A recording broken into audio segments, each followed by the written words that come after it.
ब्रह्म से शिव बाबा पधारे, बोलते ध्वनियों। ब्रह्म से शिव बाबा पधारे, बोलते ध्वनियों। ब्रह्म मुख से मधुर वाणी, बोलते ध्वनियों। शिव बाबा पधारे, ओम ओम।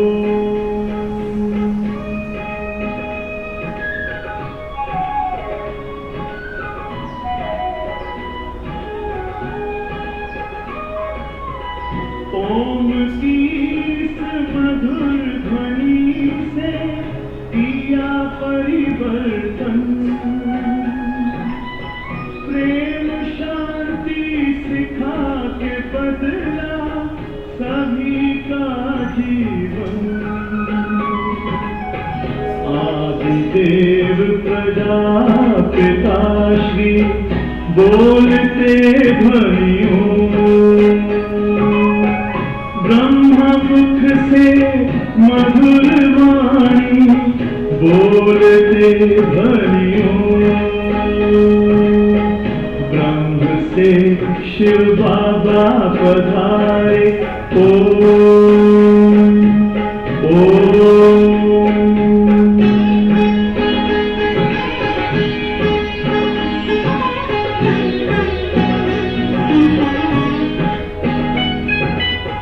सोहनी सूरत मोहनी मूरत, ज्ञान के मोती। चंद्रमासी चमकती ज्योति। दिव्य दर्शन दिव्य वाणी, बोलते ध्वनियों।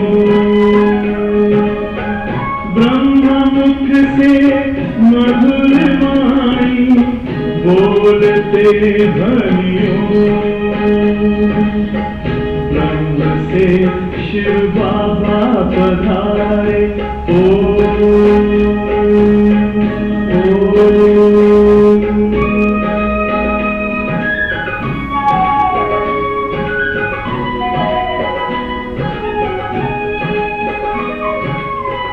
विश्व में थी पाप की जब घटा छाई,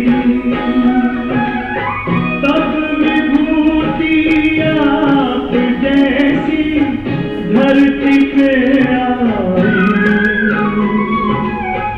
एक तार में बंध के सारे, बोलते ध्वनियों। ब्रह्म मुख से मधुर वाणी, बोलते ध्वनियों।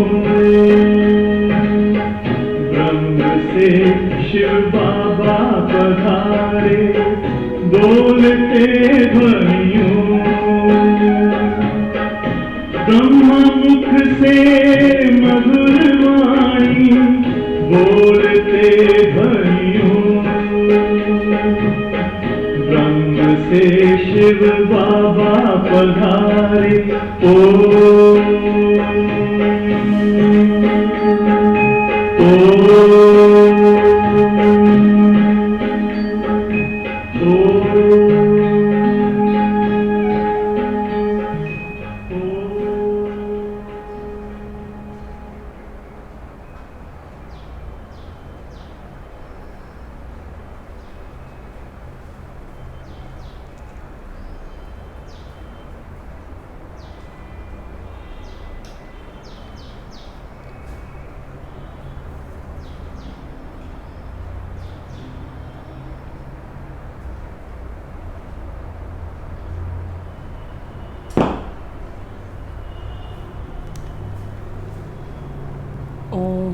शांति।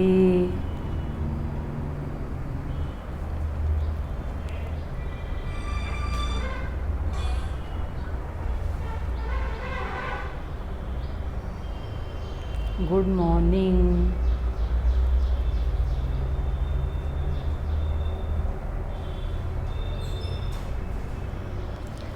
आज प्यारे बाबा का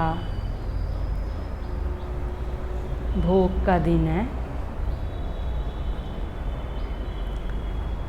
सतगुरु के रूप में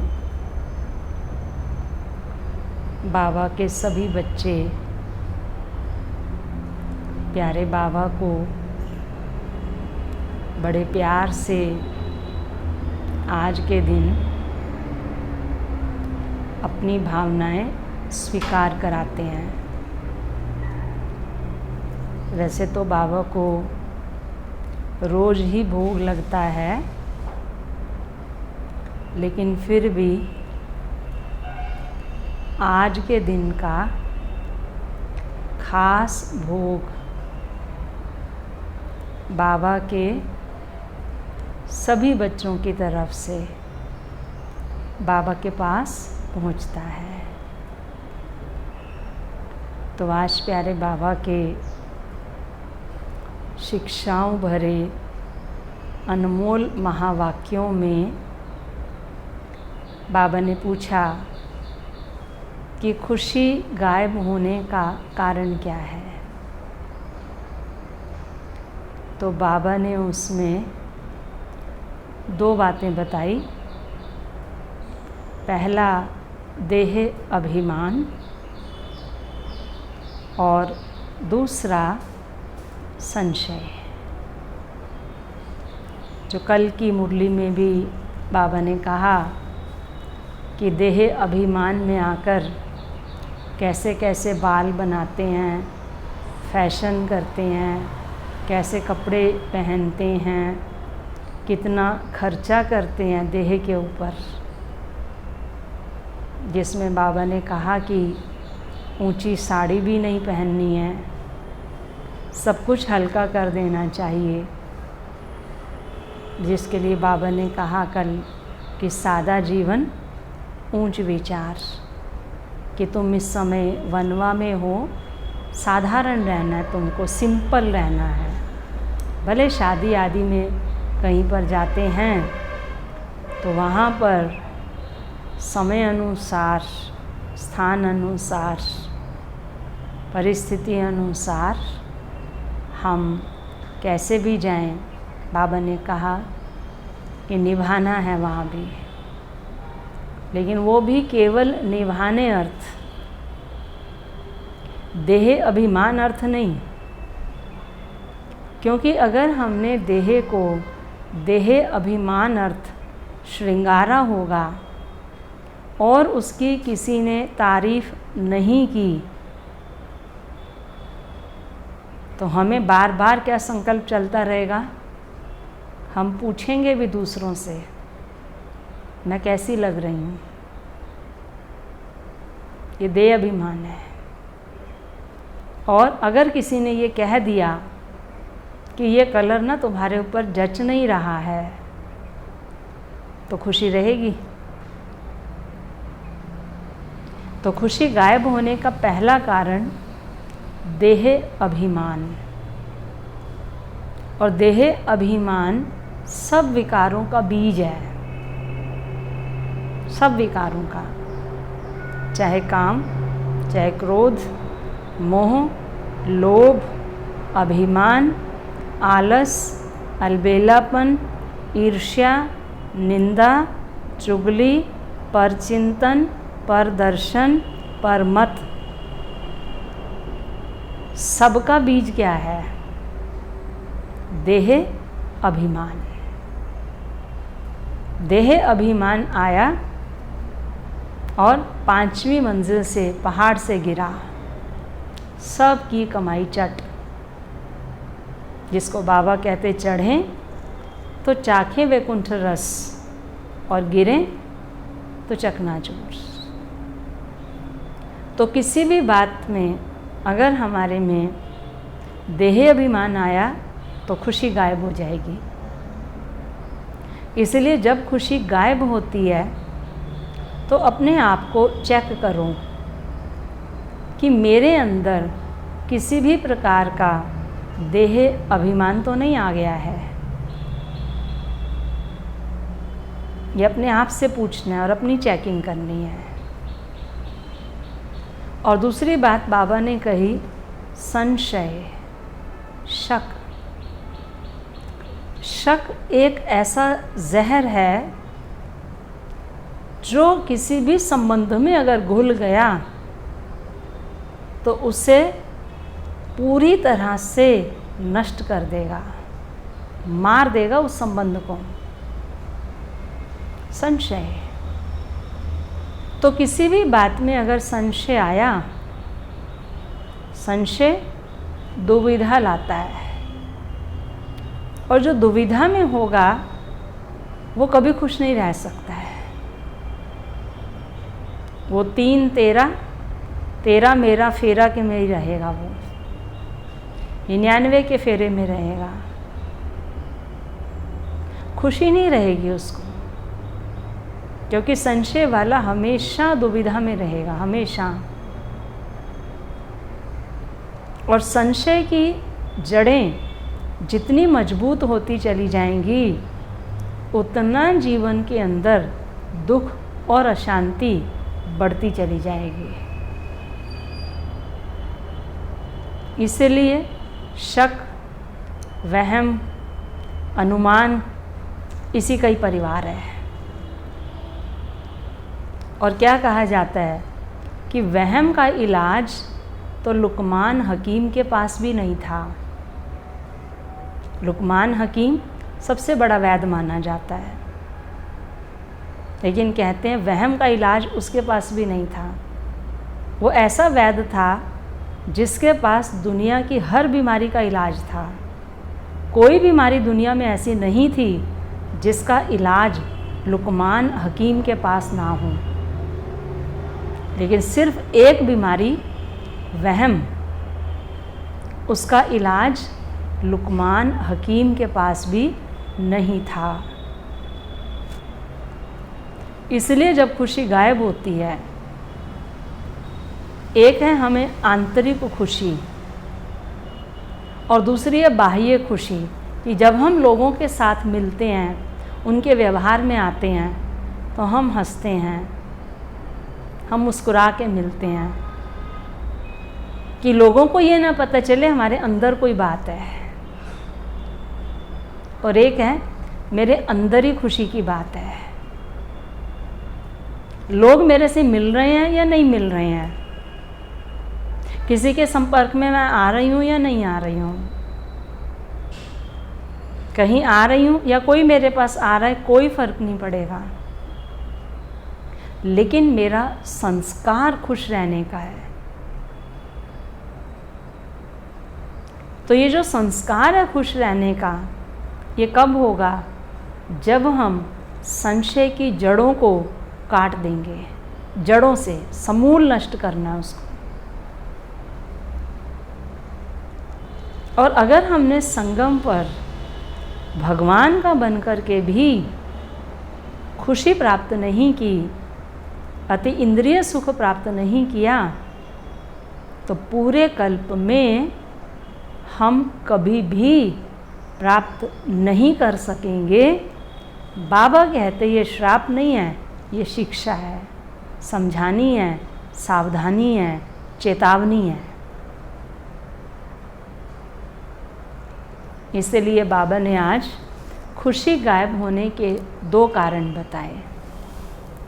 तो हम सभी भी अपने ऊपर ये अटेंशन रखेंगे कि जब भी हमारी खुशी गायब होगी तो हम अपने आप को चेक करेंगे, कहीं देह अभिमान तो नहीं आया या कोई संशय तो नहीं है। तो आज प्यारे बाबा के 23 जुलाई के महावाक्य सुनते हैं। मीठे बच्चे, यह तुम्हारा जीवन बहुत बहुत अमूल्य है। कल बाबा ने कहा तुम रॉयल स्टूडेंट हो, और आज बाबा कह रहे हैं तुम्हारा जीवन बहुत बहुत अमूल्य है, क्योंकि तुम श्रीमत पर विश्व की सेवा करते हो, इस हेल को हेवन बना देते हो। तो ऐसी आत्माओं की रक्षा करना जो भगवान की सेना में मुख्य सेनानी हैं, भगवान का कर्तव्य है और वो अपने कर्तव्य का निर्वाह करता है। दूसरा प्रश्न है, खुशी गायब होने का कारण तथा उसका निवारण क्या है? तो बाबा ने कहा, खुशी गायब होती है पहला देह अभिमान में आने के कारण, दूसरा दिल में जब कोई शंका पैदा हो जाती है तो भी खुशी गुम हो जाती है। इसलिए बाबा राय देते हैं, जब भी कोई शंका उत्पन्न हो तो फौरन बाबा से पूछो। बाबा से पूछो या जो निमित्त आत्माएं हैं उनसे पूछो। देही अभिमानी रहने का अभ्यास करो तो सदैव खुश रहेंगे। समझे? तो खुशी गायब क्यों होती है वो हमें अपने आप को चेक करना है। ओम शांति। ऊंचते ऊंच भगवान और फिर भगवानुवाच बच्चों के आगे, मैं तुमको ऊंचते ऊंच बनाता हूँ तो तुम बच्चों को कितनी खुशी होनी चाहिए। बाबा पूछ रहे हैं, तुम बताओ कि तुम्हें कितनी खुशी होनी चाहिए। समझते भी हो बाबा हमको सारे विश्व का मालिक बनाते हैं। मनुष्य कहते हैं परम पिता परमात्मा ऊंचते ऊंच है। बाप खुद कहते हैं मैं तो विश्व का मालिक बनता नहीं हूँ। भगवानुवाच, मुझे मनुष्य कहते हैं ऊंचते ऊंच भगवान, और मैं कहता हूँ कि मेरे बच्चे ऊंचते ऊंच हैं। सिद्ध कर बताते हैं, पुरुषार्थ भी ड्रामा अनुसार कराते हैं, कल्प पहले मौफिक। बाप समझाते रहते हैं, कुछ भी बात ना समझो तो पूछो, ना समझ में आए तो पूछो। मनुष्यों को तो कुछ भी पता नहीं है, दुनिया क्या है, वैकुंठ क्या है। बल कितने भी कोई नवाब मुगल आदि होकर गए हैं, बल अमेरिका में कितने भी पैसे वाले हैं, परंतु इन लक्ष्मी नारायण जैसे तो हो ना सके।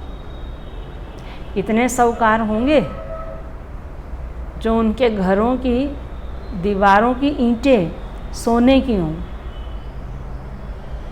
उनकी गाड़ियाँ सोने की हों, उनका फर्नीचर सोने का हो, हीरे मोती पन्ने माणिक जड़े हुए हों। होंगे इतने साहूकार। और उससे भी बड़ी बात, घर में कभी ताला ना लगाओ, तिजोरी ना हो घर में कोई। तो बाबा कहते उसको कहा ही जाता है सुख धाम। वह तो वाइट हाउस आदि बनाते हैं, परंतु वहाँ तो रतन जड़ित गोल्डन हाउस बनते हैं। यहाँ वाइट हाउस है ना अमेरिका में, और वहाँ क्या बनता है? गोल्डन हाउस लक्ष्मी नारायण का, क्योंकि वो है ही सुख धाम। तुम्हारा ही हीरो हीरोइन पार्ट है। बाबा कहते तुम डायमंड बनते हो, हीरो पार्टधारी भी बनते हो और हीरा भी बनते हो। बाबा के कई गीत हैं हीरे के ऊपर। हीरे जैसा मिला है जीवन, मोती जैसा मन। तो बाबा कहते गोल्डन एज थी, अब है आयरन एज। बाप कहते हैं तुम कितने भाग्यशाली हो। आज बाबा स्वयं से पूछने के लिए कह रहे हैं कि हम कितने खुश रहते हैं, हमको कितनी खुशी होनी चाहिए। और दूसरी बात, हम कितने भाग्यशाली हैं। भगवान खुद बैठ समझाते हैं तो तुमको कितना खुश रहना चाहिए। बाबा कहते तुम्हारी यह पढ़ाई है ही नई दुनिया के लिए। यह तुम्हारा जीवन बहुत अमूल्य है क्योंकि तुम विश्व की सर्विस करते हो। और जिनके जीवन अमूल्य होते हैं उनको सरकार भी बॉडीगार्ड देती है, पर्सनल सिक्योरिटी देती है। तो हमारे जीवन अमूल्य हैं तो हमें भी बाबा की पर्सनल सिक्योरिटी मिली हुई है, उसकी छत्र छाया मिली हुई है।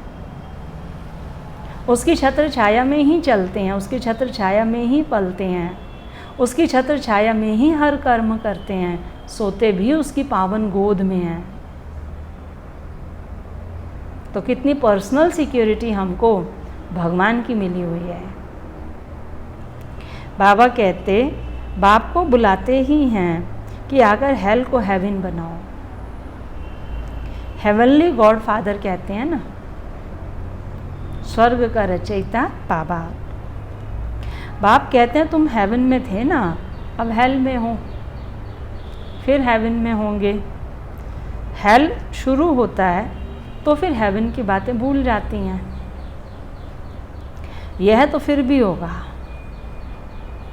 फिर भी तुमको गोल्डन एज से आयरन एज में ज़रूर आना है।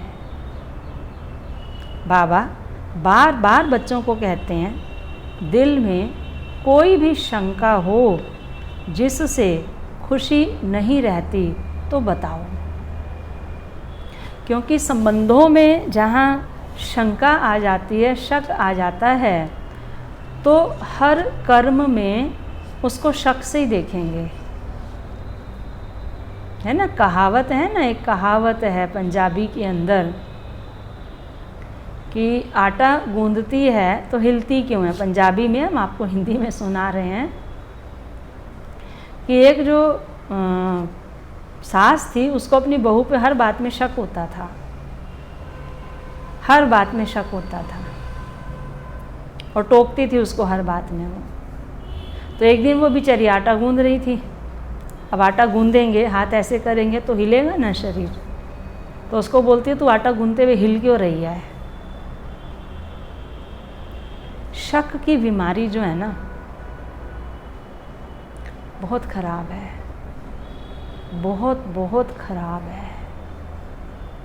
इसीलिए अगर किसी भी बात का शक हो, वहम हो, दुविधा हो, अगर आप चाहते हैं हम उस संबंध को बनाए रखें तो उनको मन में नहीं रखना, क्लियर कर लेना बातों को।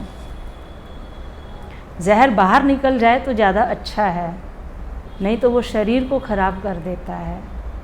शक का जहर भी अगर अंदर चला गया आत्मा को खराब कर देगा वो। तो बाबा कहते बाप बैठ पढ़ाते हैं तो नशा भी चढ़ना चाहिए ना। खुशी नहीं रहती है क्योंकि तुम देह अभिमान में आ जाते हो। खुशी तो होनी चाहिए ना, बाप तो सिर्फ ब्रह्मांड का मालिक है, तुम तो विश्व के भी मालिक बनते हो। भले बाप को क्रिएटर कहा जाता है, परंतु ऐसे नहीं कि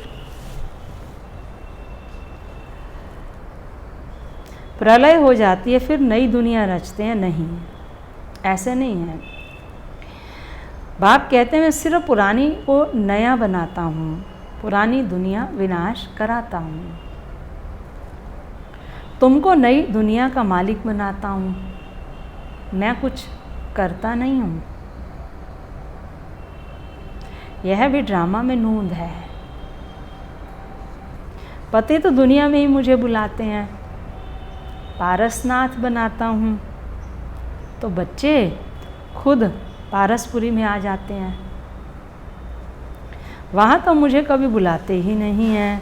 कभी बुलाते हो कि बाबा पारसपुरी में आकर थोड़ी विज़िट तो लो, पूछ रहे हैं बाबा। बुलाते हो कभी? सुनाया ना, पहले भी सुनाया कि बाबा की इस बात को सुनकर के एक विदेशी बहन ने बाबा को निमंत्रण पत्र दिया स्वर्ग में आने का, कि बाबा आप स्वर्ग में आना, हम आपको अब निमंत्रण दे रहे हैं। बाबा ने वो निमंत्रण पत्र स्वीकार कर लिया और स्वीकार करके कहा, बच्ची, बाबा ने अभी तो तुम्हारा निमंत्रण स्वीकार कर लिया है, जब स्वर्ग में जाओगी तो एक बार बाबा को रिमाइंड करा देना। करा सकेंगे? वो चतुर सुजान जानी जाननहार भगवान कैसे अपने बच्चों के मन की बातों को पढ़ के उनको बेजवाब कर देता है। अब है इस बात का कोई जवाब कि सतयुग में जाके फिर बाबा को याद दिलाएं कि बाबा हमने आपको संगम पे निमंत्रण दिया था, अब हमारे सतयुग में आ जाओ। तो बाबा कहते बुलाते ही नहीं, गायन भी है, दुख में सिमरन सब करें। पति तो दुनिया में याद करते हैं, सुख में करे ना कोई, ना याद करते हैं ना बुलाते हैं। दरकार ही नहीं पड़ती, ज़रूरत ही नहीं पड़ती, बाबा याद ही नहीं आता, आता ही नहीं है, याद ही नहीं आता। सिर्फ द्वापर में मंदिर बनाकर उसमें मुझे रख देते हैं, पत्थर का नहीं तो हीरे का लिंग बनाकर रख देते हैं पूजा करने के लिए। कितनी वंडरफुल बातें हैं। अच्छी तरह से कान खोलकर सुनना चाहिए। कोई भी ऐसी बात हम सुनते हैं, कोई हमारी निंदा कर रहा है, कहीं दूर खड़े होकर कोई हमारी निंदा कर रहा है, हम काफ़ी दूर खड़े हैं उससे, तो भी हमारे कान खड़े हो जाते हैं और हम पूरी कोशिश करते हैं कि पूरे कान खोल के हम उसकी बात सुने, आखिर वो मेरे लिए कह क्या रही है, भगवान मेरे लिए क्या कह रहा है। उस समय आँख और कान बंद क्यों हो जाते हैं? तो बाबा क्या कह रहे हैं? बाबा की ये बातें अच्छी तरह से कान खोल कर सुन लो। कान भी प्योर करने चाहिए, प्योरिटी फर्स्ट। कान इम्प्योर किससे होते हैं? पर चिंतन सुनने से, किसी की निंदा सुनने से, चुगली सुनने से, व्यर्थ वार्तालाप सुनने से कान इम्प्योर हो जाते हैं। बाबा कहते हैं प्योरिटी फर्स्ट। कहते हैं ना, शेरनी का दूध सोने के बर्तन में ही ठहर सकता है, इसमें भी पवित्रता होगी तो धारणा होगी। बाप कहते हैं काम महाशत्रु है, इन पर विजय पानी है। तुम्हारा यह अंतिम जन्म है, यह भी तुम जानते हो। यह वही महाभारत लड़ाई भी है। कल्प कल्प जैसे विनाश हुआ है, हूबहू अब भी होगा ड्रामा अनुसार। ड्रामा अनुसार तुम बच्चों को स्वर्ग में फिर से अपने महल बनाने हैं, जैसे कल्प पहले बनाए थे। स्वर्ग को कहते हैं पैराडाइस। पुराणों से पैराडाइस अक्षर निकला है। कहते हैं मान सरोवर में परियां रहती थी, उसमें कोई टुबका लगाए तो परी बन जाए। वास्तव में है ज्ञान मान सरोवर, है ना। उसके लिए गायन क्या है? कागा हंस करे। कौवा उसमें डुबकी लगाता है तो हंस बन के निकलता है। एक गीत भी है एक फिल्म का इसके ऊपर, और उसमें दिखाते हैं कि कैसे कौवा उसमें जाता है, तालाब के अंदर डुबकी लगाता है और डुबकी लगा के निकलता है तो हंस बन के निकलता है। कागा हंस करे। कौन से तालाब में? हम इस ज्ञान नदी में, ज्ञान सागर में, ज्ञान तालाब में स्नान कर रहे हैं। क्या कौवे हंस बने? पूछना अपने आप से। बाबा कहते हैं वास्तव में है ज्ञान मान सरोवर, उसमें तुम क्या से क्या बन जाते हो। शोभनीक को परी कहते हैं, ऐसे नहीं पंखों वाली कोई परी होती है। जैसे तुम पांडवों को महावीर कहा जाता है, उन्होंने फिर पांडवों के बहुत बड़े बड़े चित्र, गुफाएं आदि बैठ दिखाई हैं। भक्ति मार्ग में कितने पैसे बर्बाद करते हैं। बाप कहते हैं हमने तो बच्चों को कितना साहूकार बनाया। अभी इस साल कांवड़ वाला जो पैसा था वो तो बच गया होगा। शिविर लगाते हैं, कितना उनको खिलाते पिलाते, टेंट लगाते हैं, धूम धड़ाका, डीजे लगाएंगे। तो बाबा कहते भक्ति मार्ग में कितने पैसे बर्बाद करते हैं। बाप कहते हैं हमने तो बच्चों को कितना साहूकार बनाया, तुमने इतने सब पैसे कहाँ किए। आज बाबा हिसाब पूछ रहे हैं, तुम्हारी खुशी गायब क्यों हुई। पूछो अपने से, हम कितने खुश नसीब हैं, हम कितने तकदीरवान हैं। इतने पैसे दिए, कहाँ गंवा दिए वो पैसे, पूछो, हिसाब दो। बाबा कहते अभी भारत कितना साहूकार था, अभी भारत का क्या हाल है।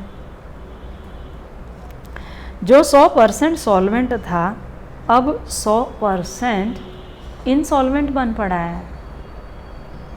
जो 100% साहूकार था वो 100% क्या बन गया, कंगाल बन गया है।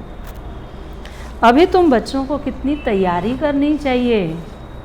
कहाँ की तैयारी करनी है अभी। हाँ, अब तो बार बार एक ही संकल्प आता है, अब घर जाने की तैयारी करनी है। एक ही संकल्प आता है अभी बार बार, बस अब घर जाना है, अब घर जाना है, अब घर जाना है। बाबा कहते बच्चों आदि को भी यही समझाना है कि शिव बाबा को याद करो तो तुम कृष्ण जैसे बनेंगे। कृष्ण कैसे बना यह किसको पता थोड़ी है।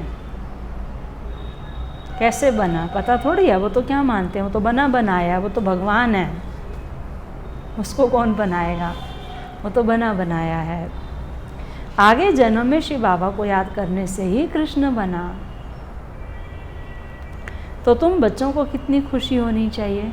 आज बाबा बार बार क्या कह रहे हैं, तुम बच्चों को कितनी खुशी होनी चाहिए। बाबा कहते लेकिन अपार खुशी उन्हें रहेगी जो दूसरों की खिदमत में रहते हैं, सेवा करते रहते हैं। सेवा खुशी देती है, आंतरिक सुख देती है, दुआओं का खजाना जमा होता है। बाबा की भी दुआएं मिलती हैं और निमित्त आत्माओं की भी दुआएं मिलती हैं। और दुनिया में आज कमी किस चीज़ की है, दुआओं की। धन के खजाने भरे पड़े हैं लेकिन दुआओं का खजाना नहीं है, इसलिए उन धन के खजानों से भी कार्य नहीं हो पा रहे, बिगड़े काम नहीं बन पा रहे, शरीर की बीमारियां ठीक नहीं हो पा रही हैं, संबंधों की दरारें नहीं भर पा रही हैं। भले धन है लेकिन दुआएं नहीं हैं। तो बाबा क्या कह रहे हैं, सेवा से क्या मिलती है, खुशी मिलती है। क्यों? क्योंकि दुआएं मिलती हैं। मुख्य धारणा चलन बहुत बहुत रॉयल हो। मुख्य धारणा हमारी पवित्रता की है और चलन भी कैसी हो, रॉयल हो, पवित्र हो, शाही चलन हो। आप देखो देवी देवता कैसे चलते हैं। हमें इस पर बड़ी दीदी की एक बात बीच में याद आ गई। ललित भाई सुना रहे थे, वो भी किसी में से पढ़ के सुनाते हैं। एक बार एक भाई, जो मेडिटेशन हॉल है बाबा के कमरे के साथ, आपने देखा ना मेडिटेशन हॉल बना हुआ है, उसकी 2-2 सीढ़ियाँ चढ़ के ऊपर जा रहा था, इकट्ठी 2-2 सीढ़ियाँ, भागता हुआ। तो ये रॉयल्टी नहीं है। और फिर किसी ने बड़ी दीदी को बताया, बड़ी दीदी ने उसको बुलाया और बुला कर के पहले उसकी महिमा की, तुम तो ऐसे, तुम तो ऐसे। फिर दीदी ने कहा कि मेडिटेशन हॉल के बाहर ही दीदी बैठी हुई थी, बाबा के कमरे के सामने चेयर लगा के।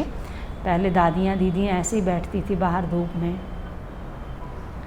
तो दीदी ने कहा अच्छा ऐसा है, श्री नारायण कैसे चलेगा, सीढ़ी कैसे चढ़ेगा, तुम ये मेडिटेशन हॉल की सीढ़ी चढ़ के दिखाओ। अब कैसे चढ़ेगा वो। तो हर चीज़ में क्या चाहिए, रॉयल्टी, चलन भी बड़ी रॉयल चाहिए।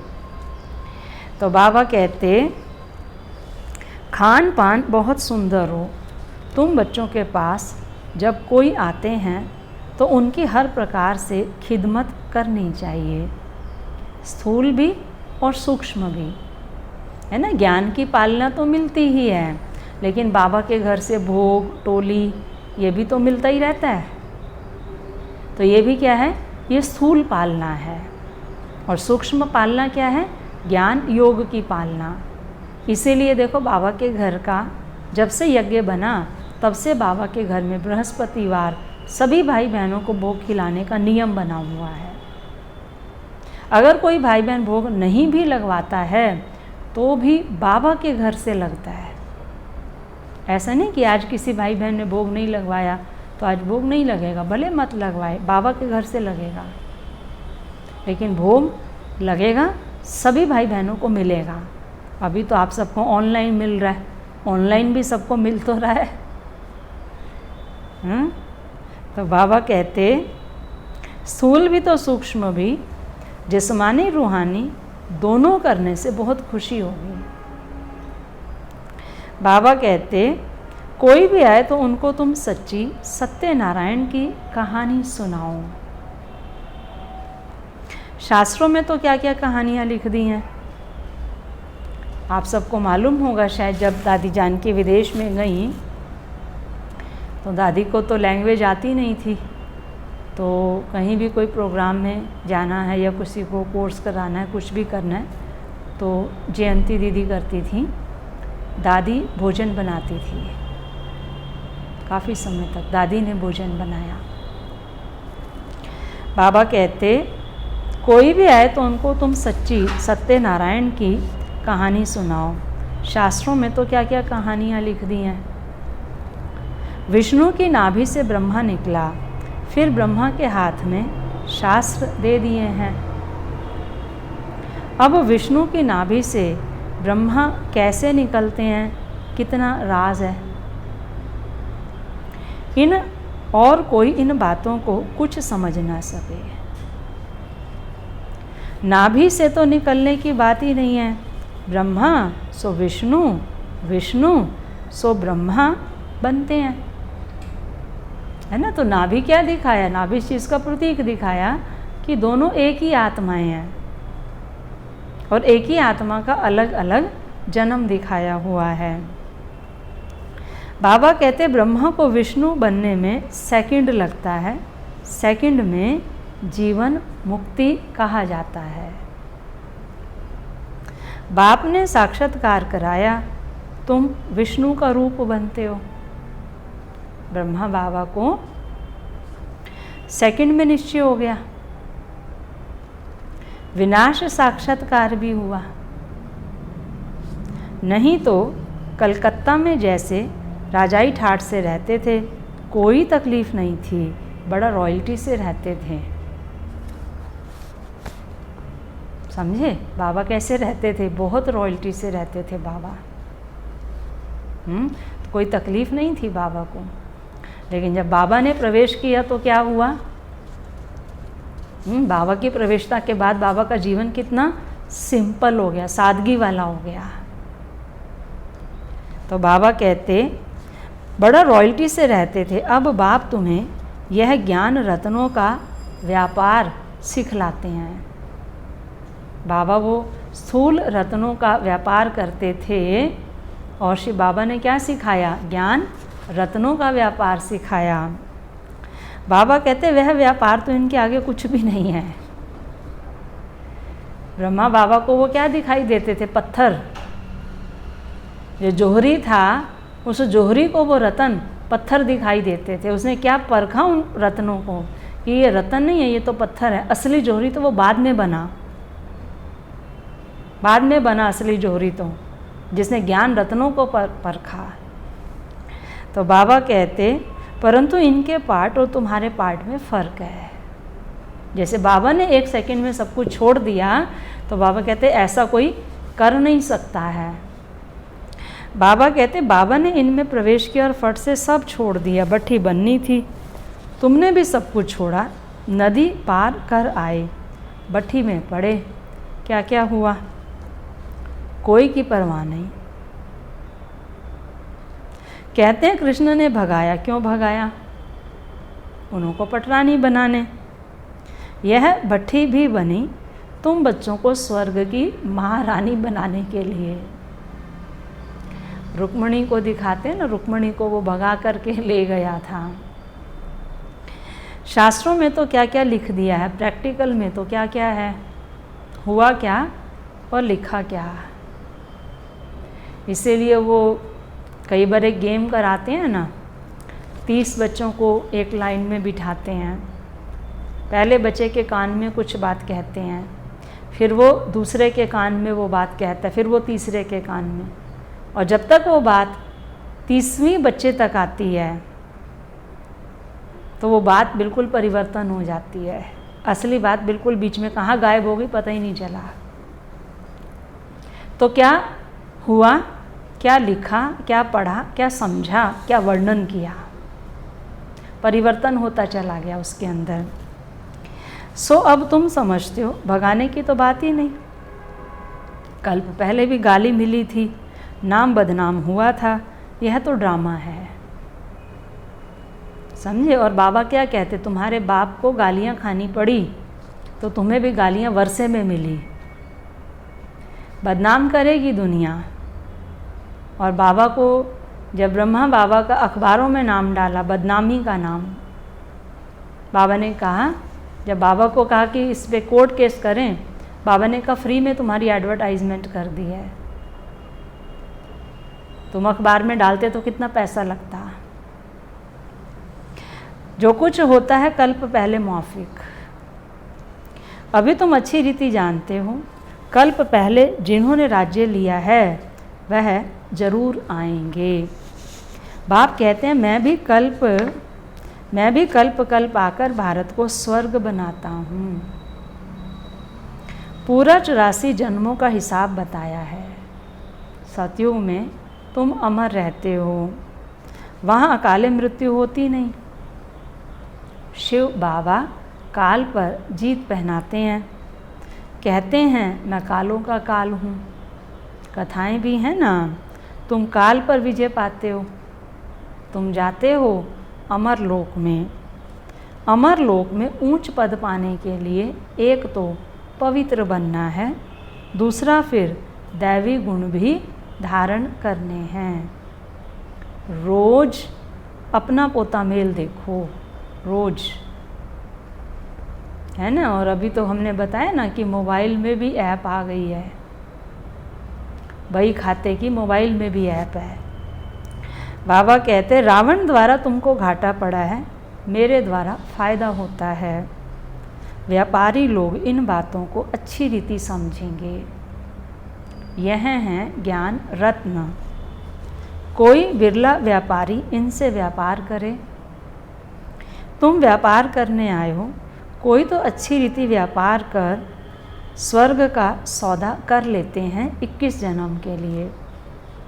21 जन्म भी क्या, 50-60 जन्म तुम बहुत सुखी रहते हो, पद्मपति बनते हो।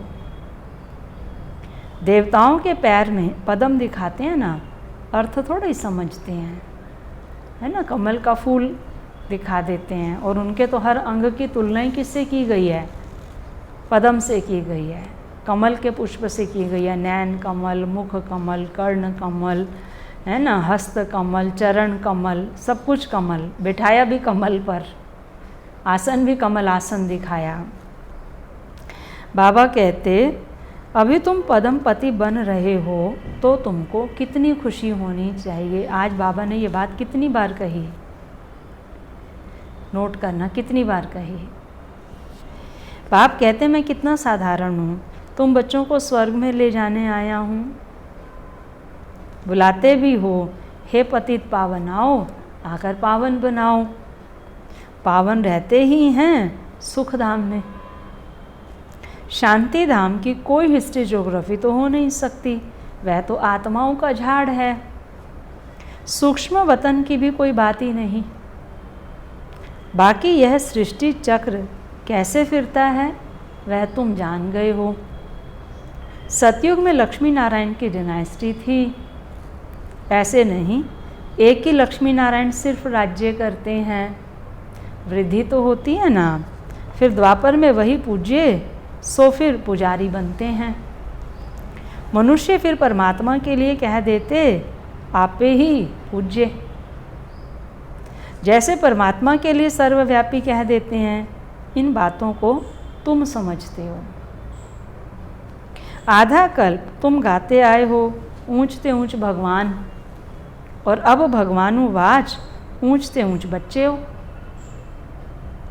तो ऐसे बाप की राय पर भी चलना चाहिए ना। गृहस्थ व्यवहार भी संभालना है, यहाँ तो सब रह ना सके।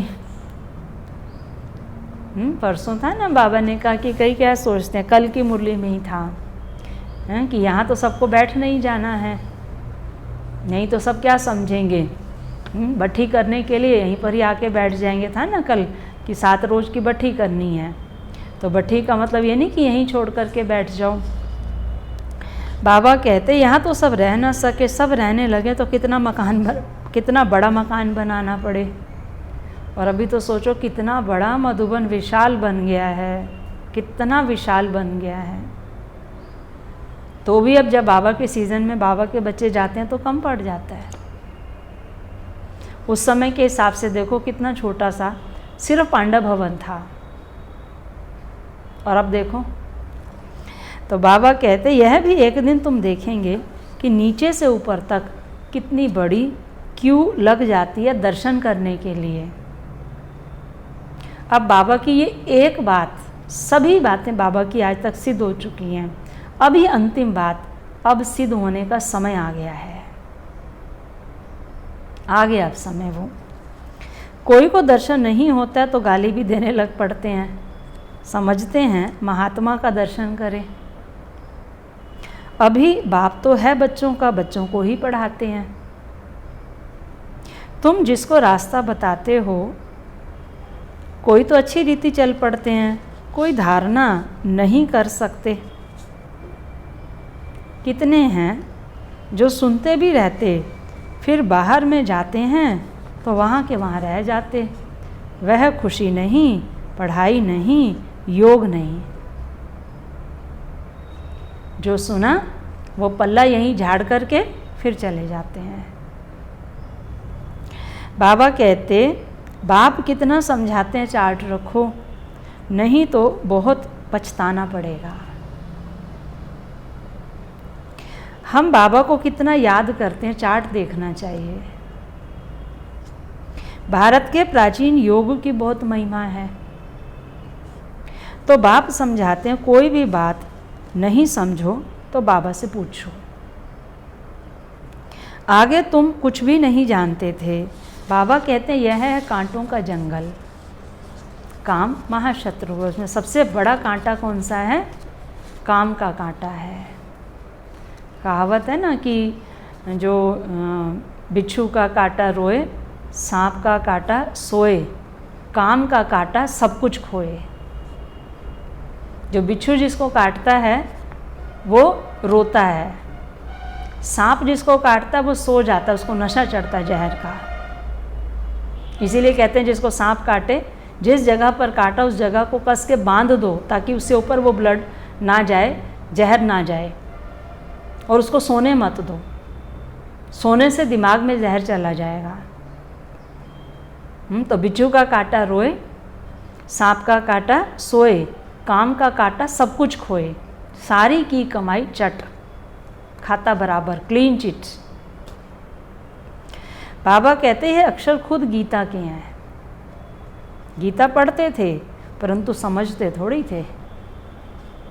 बाबा ने सारी आयु गीता पढ़ी, 60 वर्ष तक तो पढ़ी। समझते थे गीता का महात्म बहुत अच्छा है। भक्ति मार्ग में गीता का कितना मान है। गीता बड़ी भी होती है, छोटी भी होती है। होता है ना, बाबा के पास पॉकेट वाली भी थी।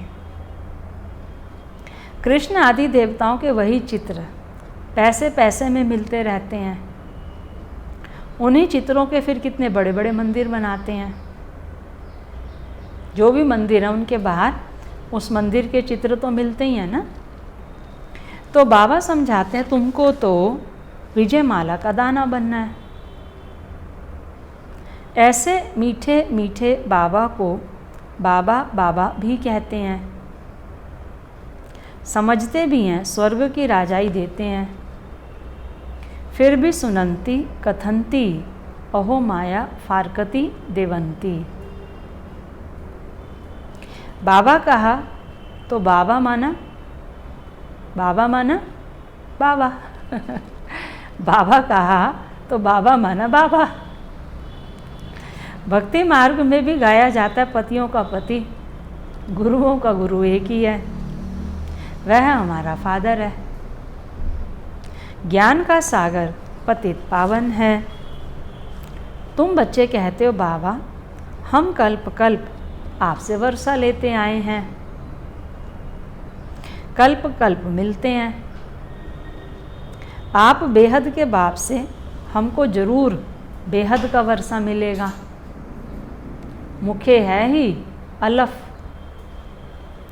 उसमें बे मर्ज है। बाबा माना वर्षा, वह है हद का, यह है बेहद का। हद के बाबा तो ढेर के ढेर हैं, बेहद का बाप तो एक ही है। अच्छा,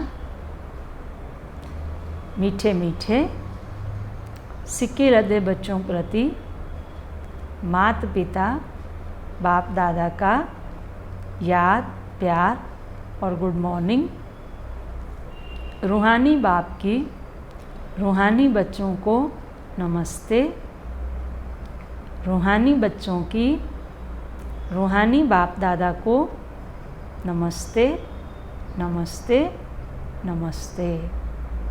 सार है स्थूल सूक्ष्म खिदमत कर अपार खुशी का अनुभव करना और कराना है। चलन और खान पान में बहुत रॉयल्टी रखनी है। दूसरा, अमर लोक में ऊंच पद पाने के लिए पवित्र बनने के साथ साथ दैवी गुण भी धारण करने हैं। अपना पोता मेल देखना है कि हम बाबा को कितना याद करते हैं। अविनाशी ज्ञान रत्नों की कमाई जमा कर रहे हैं। कान प्योर बने हैं जिससे धारणा हो सके। वरदान, माया के खेल को साक्षी होकर देखने वाले सदा निर्भय माया जीत भव। माया के खेल को साक्षी होकर देखने वाले सदा निर्भय माया जीत भव। समय प्रति समय जैसे आप बच्चों की स्टेज आगे बढ़ती जा रही है, ऐसे अब माया का वार नहीं होना चाहिए, क्योंकि बाबा कहते उसमें भी टाइम वेस्ट होता है।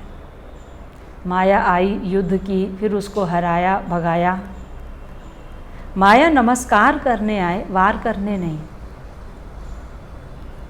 यदि माया आ भी जाए तो उसे खेल समझकर देखो।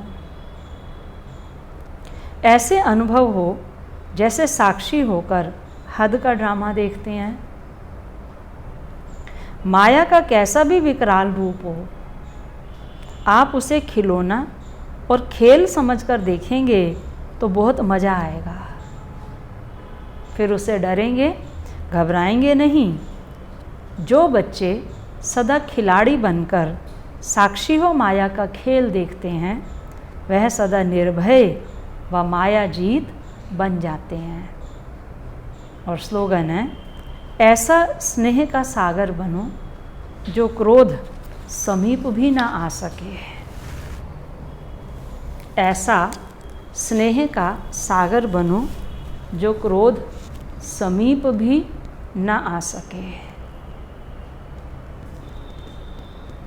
अच्छा, ओम शांति शांति शांति।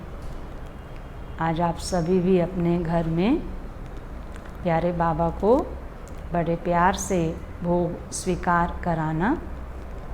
आज ग्राम सभा में रहने वाली बहनों को बाबा के घर से राखी मिलेगी।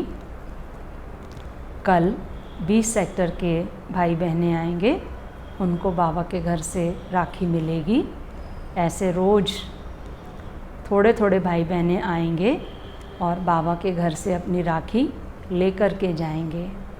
बांधना मधुबन की तरफ से मना है, इसलिए सभी भाई बहनें नंबरवार आते रहेंगे और अपनी राखी बाबा के घर से ले जाएंगे और उसको अपने हाथ में कलाई में बाबा की राखी को बांधेंगे, प्रतिज्ञा करेंगे। बाकी आप सबको जो भी टाइम जो हम समय देंगे शेड्यूल के अनुसार अलग अलग एरिया के लिए अलग अलग दिन बनाएंगे, तो उसमें आपको वो टाइम अगर सूट करता है तो बहुत अच्छी बात है। अगर आपको वो समय सूट नहीं करता है तो आप किसी भी दिन जिस भी टाइम आना चाहें फ़ोन करके आ सकते हैं। फ़ोन ज़रूर करके आना, क्योंकि आप आएँ और यहाँ रिकॉर्डिंग चल रही हो, आपको 1 घंटा वेट करना पड़े। इसीलिए अगर आप पहले फ़ोन करके आएंगे तो वो ज़्यादा ठीक रहेगा, ताकि आपको ज़्यादा देर इंतज़ार ना करना पड़े। अभी चलते हैं बाबा की याद में।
शांति शांति शांति।